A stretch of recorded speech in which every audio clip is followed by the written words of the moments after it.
Paz, queridos, que a graça e a paz do nosso Senhor Jesus esteja com cada um de vocês. É uma alegria muito grande poder estar aqui novamente, poder através do YouTube estar ministrando a palavra do Senhor. E o nosso desejo é que realmente o Senhor possa ser honrado, glorificado através das nossas vidas e que o Senhor continue sempre nos abençoando por meio dessa ferramenta tão preciosa. Vamos estar orando ao Senhor, nós vamos estar fazendo novamente essa gravação para trabalhar esse terceiro discurso de Jesus sobre o pão da vida. Infelizmente, na semana passada, a gente acabou perdendo o vídeo do culto, por engano, e a gente vamos ter que refazer nesta manhã. Então, é só para estar trazendo essa informação aos irmãos, ok? Então, vamos orar ao Senhor e pedir para que Deus possa estar ministrando e abençoando as nossas vidas, que você também possa estar compartilhando esse vídeo com seus amigos, familiares, que Deus possa estar realmente ministrando e abençoando a cada um. Amém? Aos amados também daqui da Igreja de Suzuka, do Núcleo lá de Nazawa, os irmãos da Igreja de Betel, de Iga, e todos vocês que estão nos assistindo pelo YouTube, que Deus possa estar ministrando ao coração de cada um de vocês. Vamos orar. Pai, em nome de Jesus, nós queremos pedir a Tua bênção, a Tua graça sobre cada um de nós. E pedimos a Ti para que o Senhor, através do Teu Santo Espírito, possa nos dar entendimento, possa nos dar compreensão acerca, Pai, daquilo que vai ser ministrado. Por isso, ministra, abençoa, opera, mova nesse sentido, para a honra e glória do Teu santo nome que eu clamo e peço a Ti, em nome de Jesus.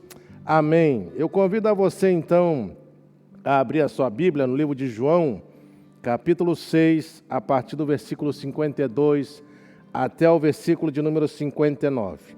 Então a palavra do Senhor fala assim: disputavam, pois, os judeus entre si, dizendo: como pode este dar-nos a comer a sua própria carne? Respondeu-lhe Jesus: em verdade vos digo, se não comerdes a carne do Filho do Homem, e não beberdes seu sangue, não tendes vidas em vós mesmos. Quem comer a minha carne e beber o meu sangue tem a vida eterna, e eu o ressuscitarei no último dia. Pois a minha carne é a verdadeira comida e meu sangue é a verdadeira bebida. Quem comer a minha carne e beber o meu sangue permanece em mim e eu nele. Assim como o Pai que vive me enviou, igualmente eu vivo pelo Pai, também quem de mim se alimenta por mim viverá. Este é o pão que desceu do céu, em nada semelhante àquele que vossos pais comeram, e contudo morreram. Quem comer este pão viverá eternamente. Estas coisas disse Jesus quando ensinava na sinagoga de Cafarnaum.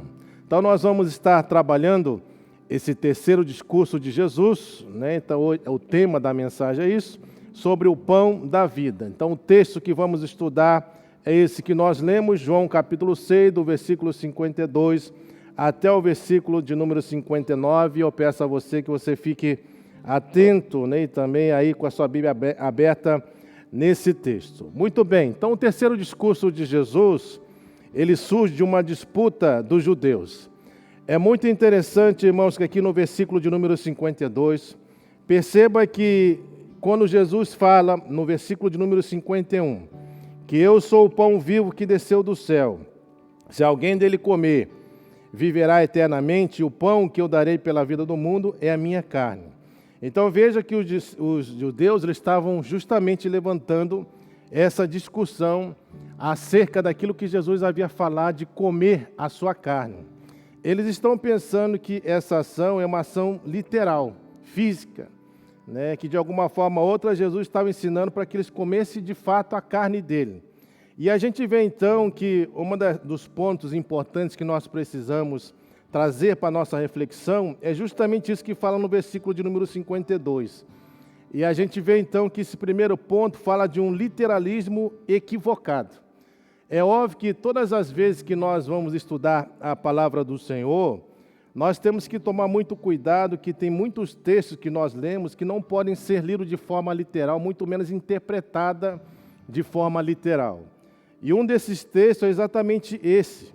Jesus em nenhum momento quis ensinar ou trazer a ideia de que era necessário que as pessoas, para terem vida nele, tinham que, de alguma forma ou outra, comer a sua carne, fisicamente. e beber também o seu sangue fisicamente. Óbvio que toda essa ação de comer carne, a sua carne, beber seu sangue, óbvio que está no sentido espiritual, não no sentido físico.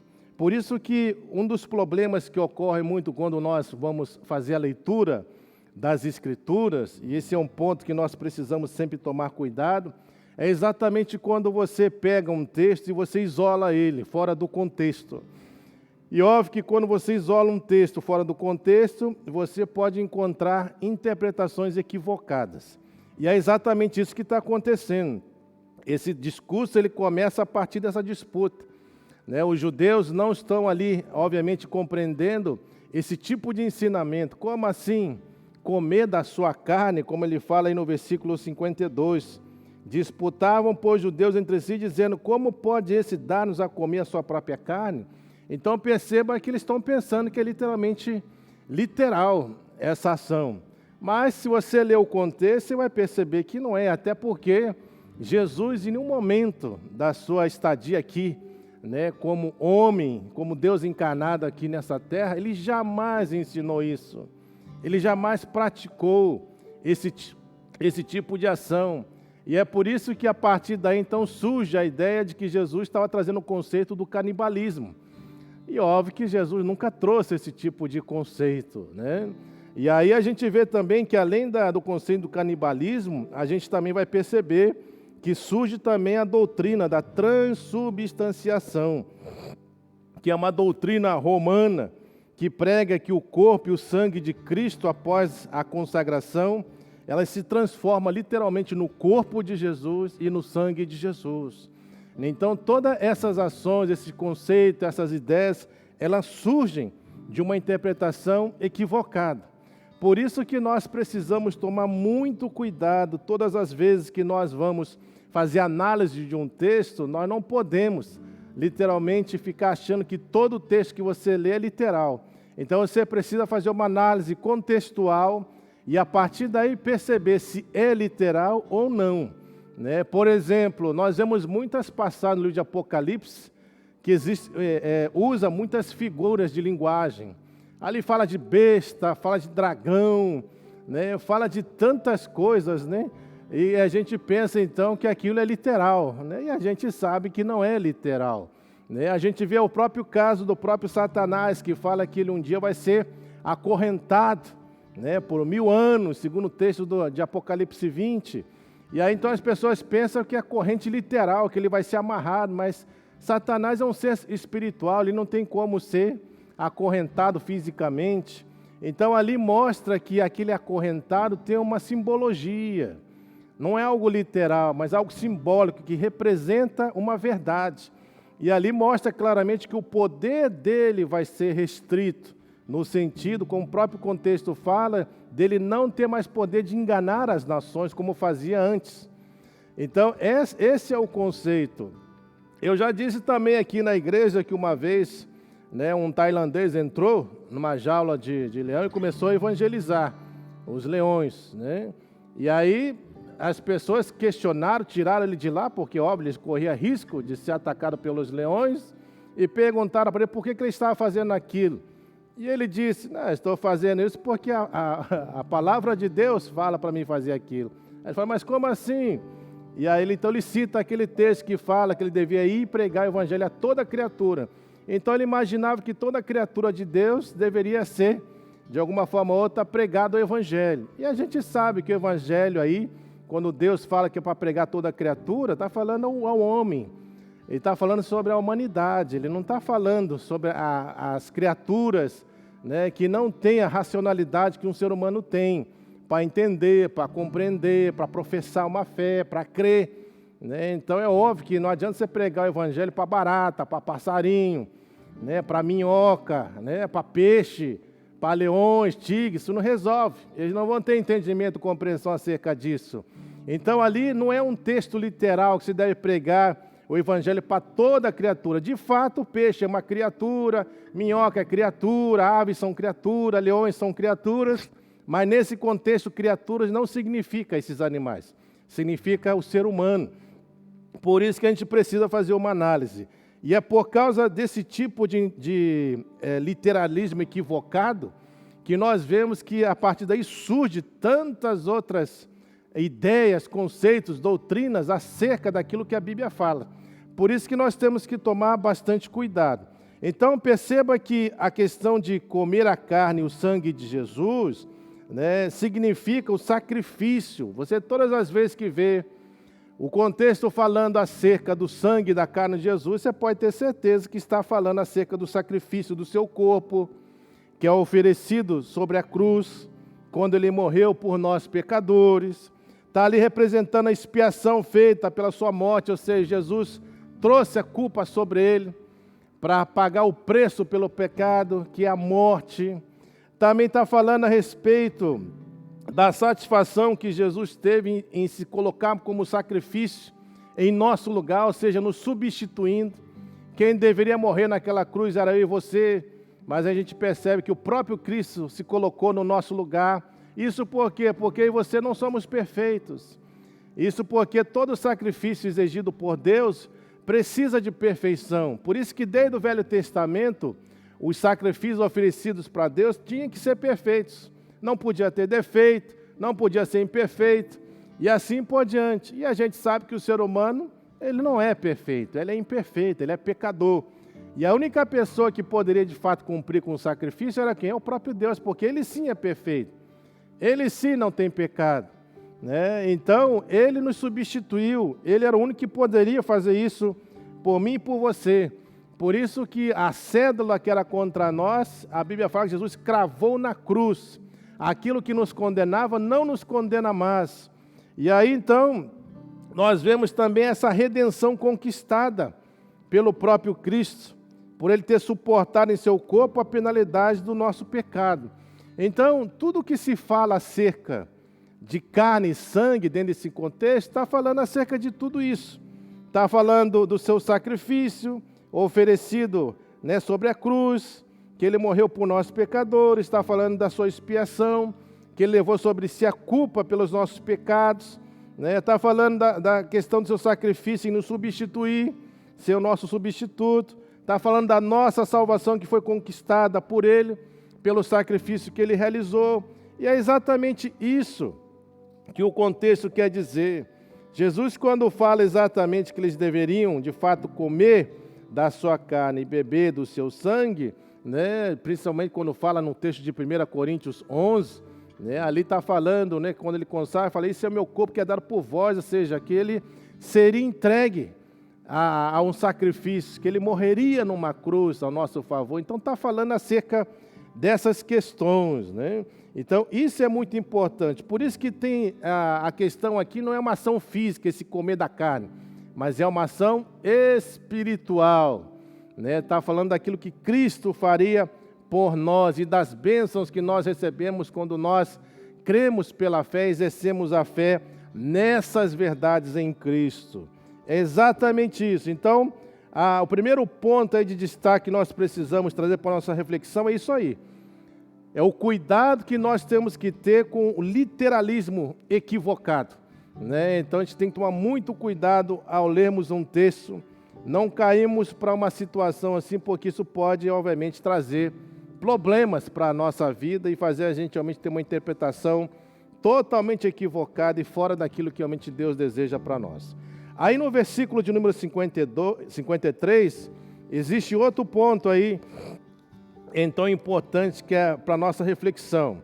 Além desse literalismo equivocado, a gente vê aqui no versículo de número 53, a gente vê essa necessidade de nós termos uma experiência pessoal com Cristo.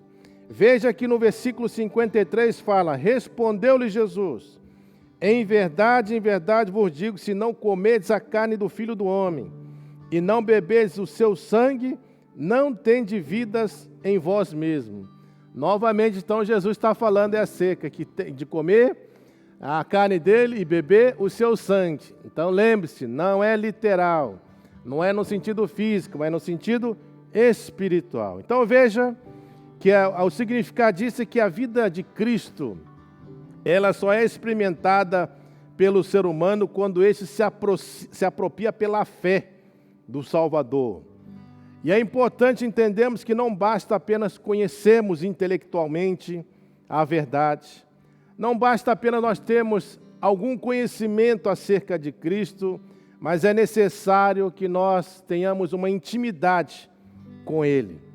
E isso é importante. E eu queria trazer aqui, a gente vai ler alguns textos, Gálatas 2:20, e a gente vai perceber exatamente isso.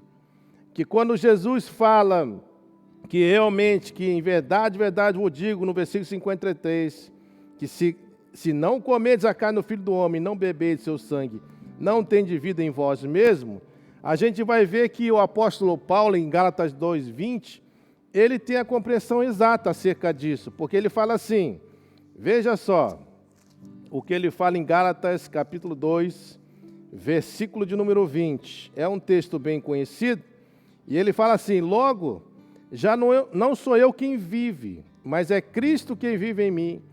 E esse viver que agora tenho na carne, vivo pela fé no Filho de Deus que me amou e a si mesmo se entregou por mim. Então perceba que o apóstolo Paulo, ele entende essa necessidade de desenvolver essa relação, essa intimidade com Deus, a tal ponto que ele renuncia ao seu próprio ser, à sua própria vida, renunciar no sentido de se submeter à vontade de Cristo, em cumprir a sua vontade, em entender que crer naquilo que Jesus falou, viver as suas verdades é a coisa mais importante que o ser humano deve fazer, porque é isso que vai te levar a, de fato, a experimentar as bênçãos de Deus através de Cristo, a experimentar a bênção da vida eterna, de realmente poder conhecê-lo, de entender essas verdades espirituais tão importantes para o nosso desenvolvimento como cristãos. E aí então a gente vê que o apóstolo Paulo entende isso. Ele entende que ele precisa não apenas ter um conhecimento superficial, intelectual acerca de Cristo, mas ele precisa vivenciar isso. E é isso que ele faz. Ele fala que Cristo vive nele, então ele se relaciona, ele tem uma intimidade. Jesus faz parte do seu viver. Isso que ele está falando. Aí lá em Atos 20:24, olha só o que vai falar. Atos capítulo 20, versículo de número 24. Fala assim, 20:24. Outro texto bem conhecido. Porque em nada considero a vida preciosa para mim mesmo, contanto que complete a minha carreira, o ministério que recebi do Senhor Jesus, para testemunhar o evangelho da graça de Deus. Então veja que Paulo não considerava a vida dele preciosa para ele mesmo. O desejo de Paulo era viver a vida com Deus, cumprir os propósitos de Deus, cumprir o seu chamado, cumprir o seu ministério. Esse era o desejo dele. Essa relação com ele nos permite enxergar essas verdades espirituais. Então perceba que comer da carne, beber do sangue é exatamente isso, irmãos. É você realmente se entregar a Ele, é se relacionar, experimentar isso através de uma relação íntima com o próprio Cristo que vai nos ensinando. Para você ter uma compreensão melhor, usando coisas do dia a dia, eu queria usar aqui o exemplo da comida. Veja que a comida, ela não tem utilidade alguma até que você a coma, não é verdade? Então ela só vai ter sentido a partir do momento que você comer, porque se você não comer, não tem sentido nenhum o alimento. Aí ele fala que ninguém se alimenta até que esteja com fome. Então é necessário que você tenha fome para se alimentar e ter desejo de comer. Então quando nós nos alimentamos, você vai ver que a comida agora passa a fazer parte integrante do nosso corpo. Não é isso? Então agora esse alimento faz parte de você, porque está dentro de você. Você se torna um com esse alimento de alguma maneira. Ele faz parte. Agora, então a ideia aqui é exatamente isso. A ideia aqui dessa necessidade de nós termos uma experiência pessoal com Cristo é exatamente entender que nós precisamos, que Cristo faça parte da nossa essência, que Ele viva, que Ele seja parte integrante de nós, até porque João fala que sem mim nada podemos fazer. É nele que nós temos vida, Ele é a videira verdadeira. Nós somos seus ramos. Nós só podemos produzir frutos e dar frutos se nós estivermos ligados nele.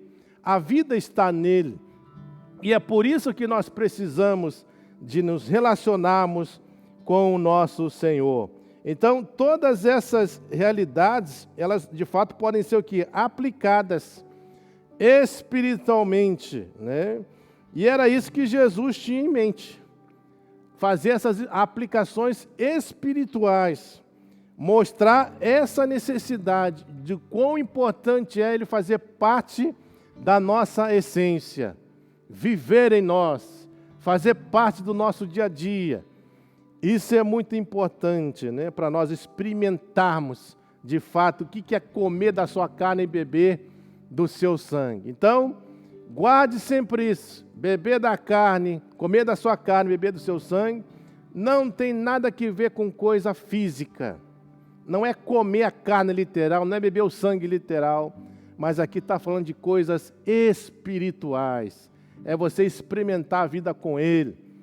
É você entender que através do seu sacrifício, através da substituição na cruz, através da sua expiação, através da salvação que Ele nos proporciona, nós podemos ter vida nele. Ele é o único que pode produzir isso em nós. Terceira coisa importante está no versículo, volta lá para João 54, 55. João 6, 54, 55 fala assim: quem comer a minha carne e beber o meu sangue, tem a vida eterna. E eu ressuscitarei no último dia, pois a minha carne é verdadeira comida e meu sangue verdadeira bebida. Então veja que aqui há uma promessa o quê? Segura, da parte de Deus. A vida eterna agora e a ressurreição futura são garantidas a todos aqueles que comem a carne e bebem o sangue de Cristo. Uma vez que sua carne é verdadeira comida e seu sangue é verdadeira bebida.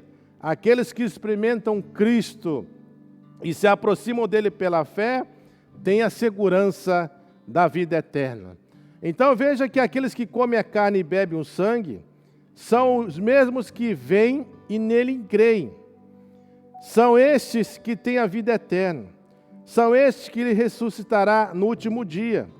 Nessas palavras aí estranhas, né, do Senhor, então vemos uma metáfora poderosa e vivida para o ato de ir a Ele, crer nele e aproximar-se dele pela fé.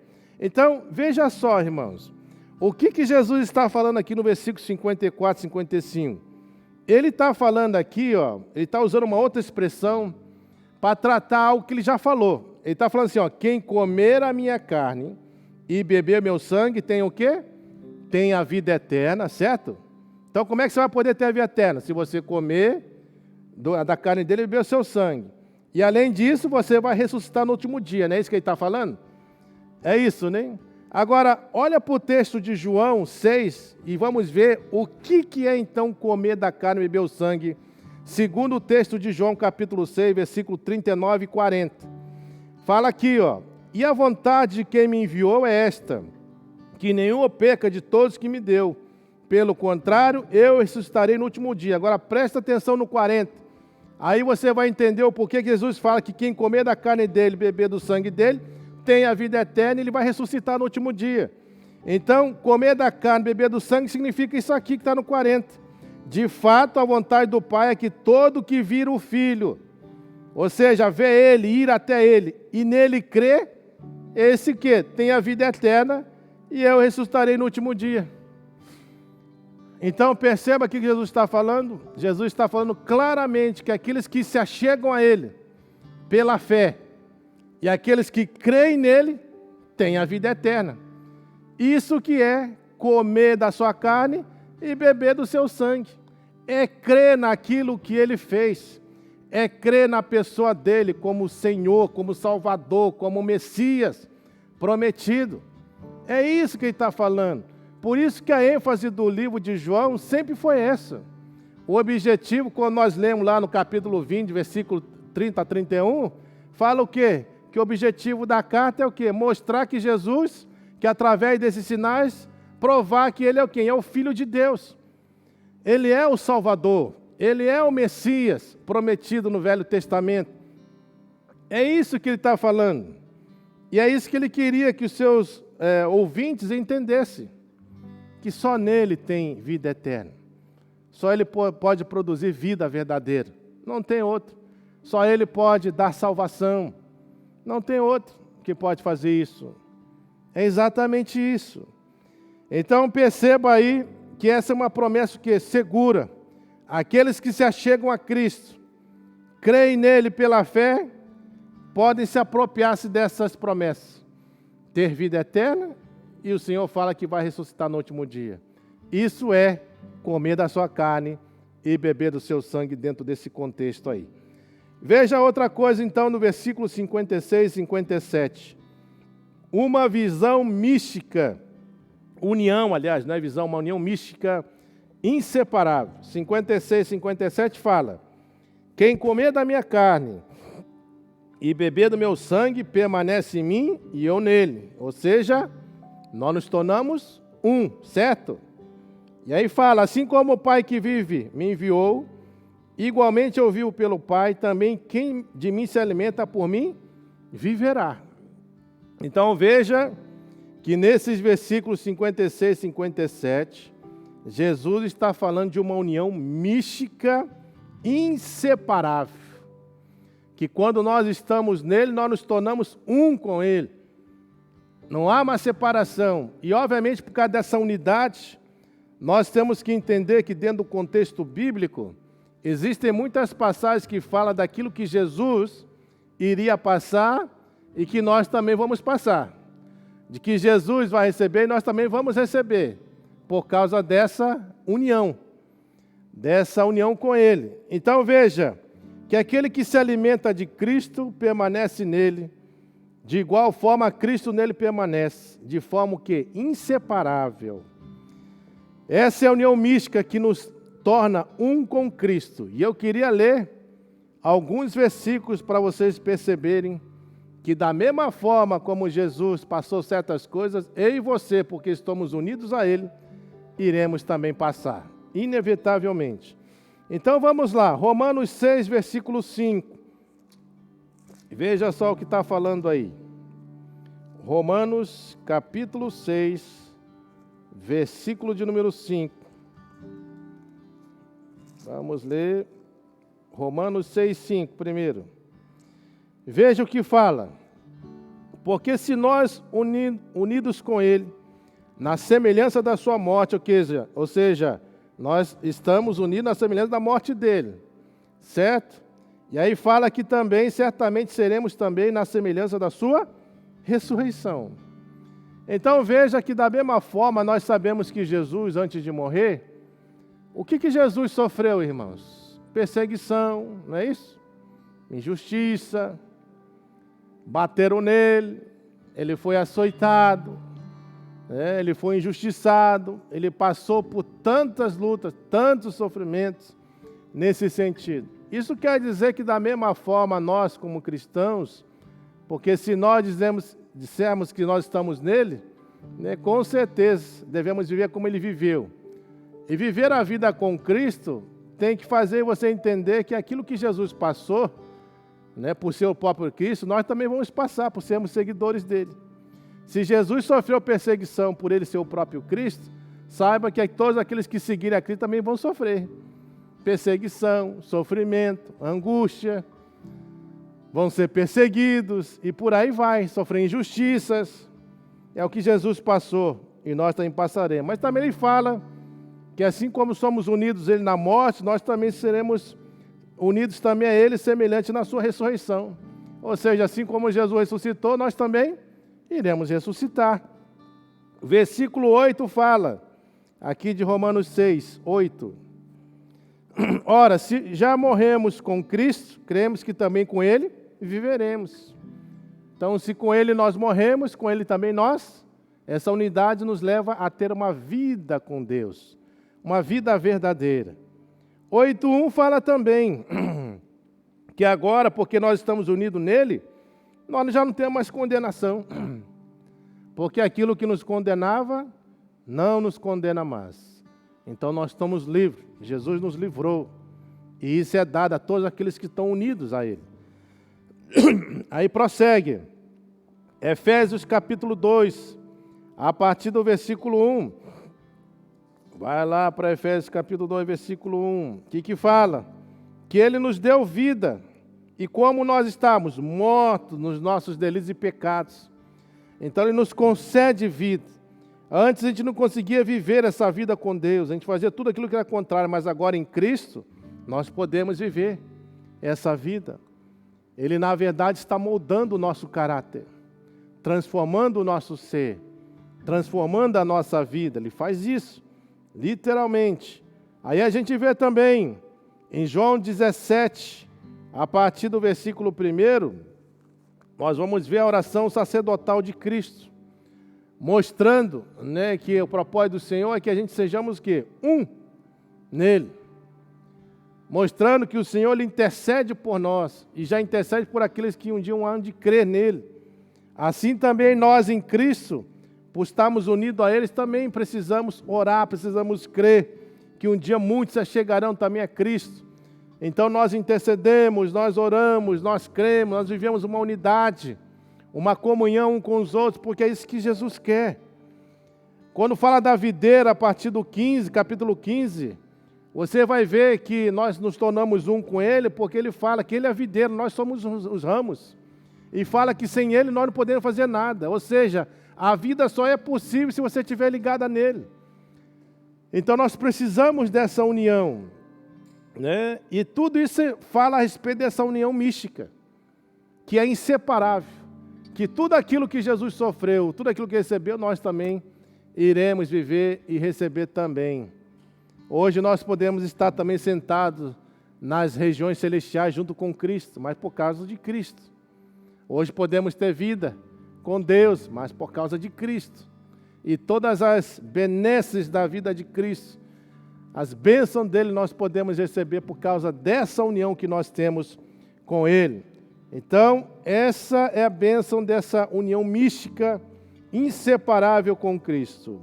E por último, nós vamos ver uma distinção esclarecedora.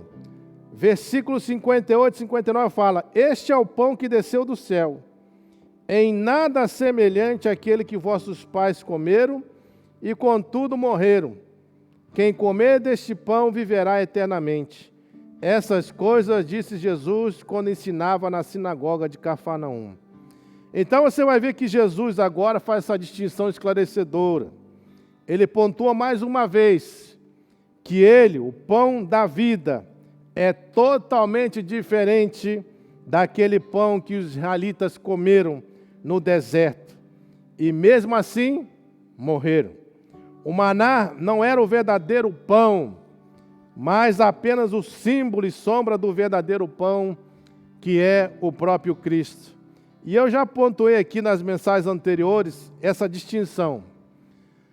Veja que o maná que caiu, que os israelitas comeram no deserto, era temporário, passava. Mas o pão que desceu do céu, que é o próprio Cristo, não é temporal, ele é eterno.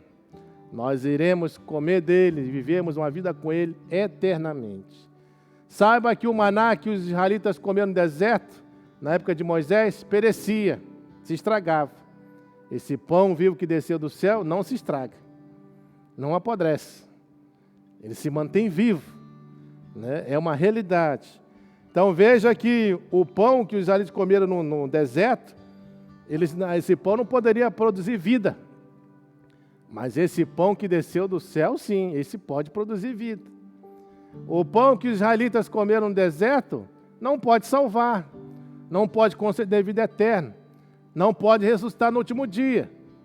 Mas esse pão vivo que desceu do céu, sim, esse salva, esse concede vida eterna, esse vai ressuscitar no último dia. O maná que eles comeram no deserto, os israelitas, você vai ver, né, que ele não pode produzir vida verdadeira em você. Mas esse pão que desceu do céu, que é o próprio Cristo, sim, esse sim produz a verdadeira vida. O maná no deserto não pode te livrar da condenação do pecado.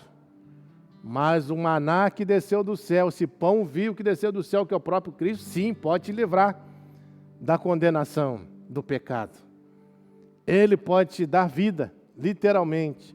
Então perceba que existe uma diferença muito grande entre o maná do deserto, na época de Moisés, e esse maná, esse pão vivo que desceu do céu, que está na pessoa de Cristo. E é exatamente com essa finalização desse discurso, desse terceiro discurso, que Jesus ele quer deixar bem claro, irmãos, essa importância de nós termos uma vida com Ele. Entendemos que fora de Jesus não existe solução, não existe outro caminho, não existe uma outra possibilidade. E é por isso que Jesus resume isso quando ele fala em João 14, versículo 6. Eu sou o caminho, eu sou a verdade, eu sou a vida, e ninguém vai ao Pai, senão por mim. Em outras palavras, jogando aí para a língua original do grego, essa palavra significa que Jesus, quando fala que eu sou o caminho, ele está falando eu sou o caminho, não tem outro. Eu sou a verdade, mas não tem outra verdade. Eu sou a vida, mas não tem outra vida. E que de fato, o caminho, a verdade e a vida é Ele mesmo.